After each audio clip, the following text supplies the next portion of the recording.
Jeff Shrimpton here. I want to welcome you to my office today. And most specifically, I want to welcome you to this chair here. This is the chair that my clients sit in when they come into my office here for coaching sessions. So I just thought it'd be useful for me to talk about what people experience when they're sitting in this chair. Firstly, you'll notice that the chair is a little bit squeaky, which is kind of a bit annoying, but it's pretty comfy. When you sit in the chair, you won't get tea or coffee. You'll get a bottle of water from me. That's for a couple of reasons.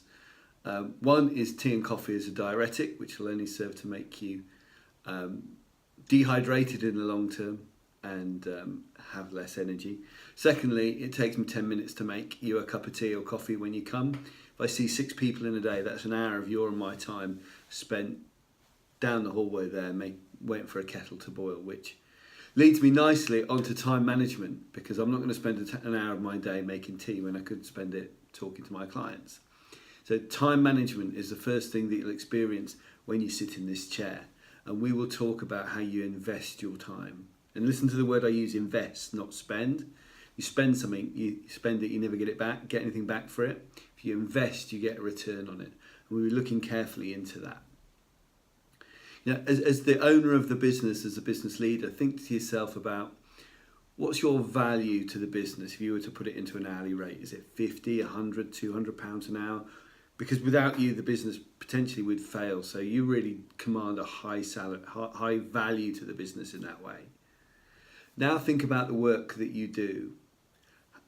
What percentage of the work that you do, Monday to Friday, 9 to 5, or whatever hours you're working, could somebody else do for 10 or 20 pounds an hour?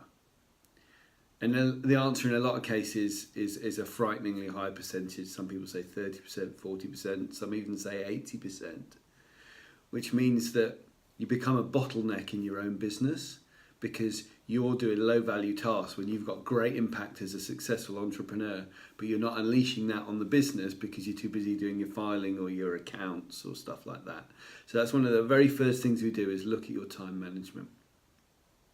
So other things that will happen when you're sitting in this chair is we're going to look into your sales and marketing. We're going to look at ways that we can grow your sales pipeline and get it going consistently, so that you just know how much money you're going to get coming in, and we're going to consistently grow that. And we're going to start with 1 or 2 strategies. And once we've got those working and we measure the results from those so we know that they're working, then we'll add in another one and another one and another one, until we've got to a stage where you've got really good growth going on in the business. The next thing we need to do is that we need to make sure that you're making money out of those sales.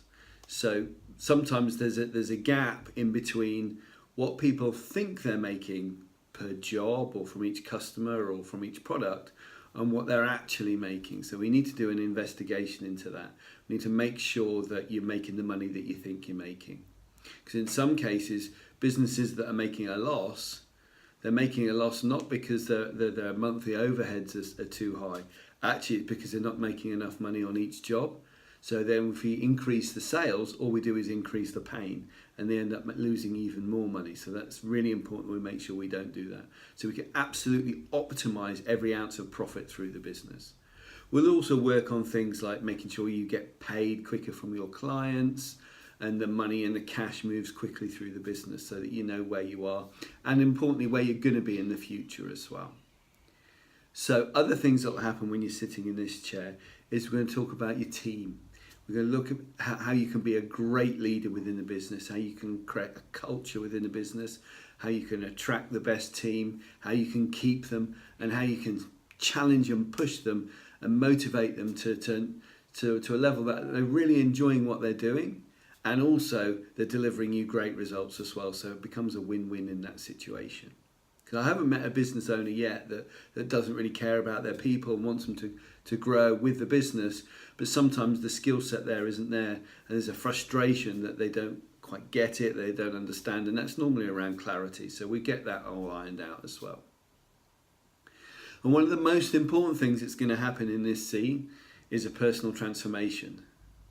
We're going to work on the things that have been holding you back in the past. You know, there's kind of gremlins in the system, those limiting beliefs and those things that emotionally have been holding us back, because all the stuff I've already talked about, all those different strategies, if we're not emotionally and mentally in the right place, then we're not going to do those things effectively. And really, that's probably the most important thing that's going to happen in this chair, is that there'll be a personal...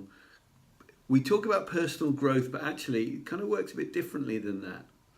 Because what happens throughout our life is stuff sticks to us. All the nasty stuff sticks to us. The teacher that told us we'd never be any good at anything. The girlfriend that dumped us when we were 15 and we were distraught. Maybe, unfortunately, the messages that our parents gave us around money and around business, that they didn't mean to give us these negative thoughts, but they did. And things when we got our first job and the boss said we were awful, we carry all that stuff with us, and we start to believe it after a while as well. It becomes our identity. So when I talk about personal growth, actually, it's almost the opposite. What we've got to do is we've got to, like a banana, we've got to peel off that stuff, that crap that's stuck to us over time, and find out the core beauty of you as a person and the strength of you, and get that out and get rid of all the crap that's hanging on, so that you can really, not only can you perform effectively, but you'll have a nice life too. So I'm a business coach, and even though I'm a business coach, I don't coach businesses, I coach people. And what I care about is the people within that business. I care about the staff, that they have a good team, but mostly I care about my client, and that my client has a really great life, that have a good family life, they give good balance, they spend time with their children, they go on holidays, and they have what they want. Actually, my aim is that they have a life nicer than the one that they think they could have, because I'm going to get rid of those limiting beliefs and set the targets a little bit higher. So all the stuff I talked about at the start of the video is really leading us to a point where we have a really great quality of life, and that's what really excites me as a coach. And if that's something of interest to you, then get on the website, pop an inquiry out there, and we'll reach out to you and have a conversation. Thanks for listening.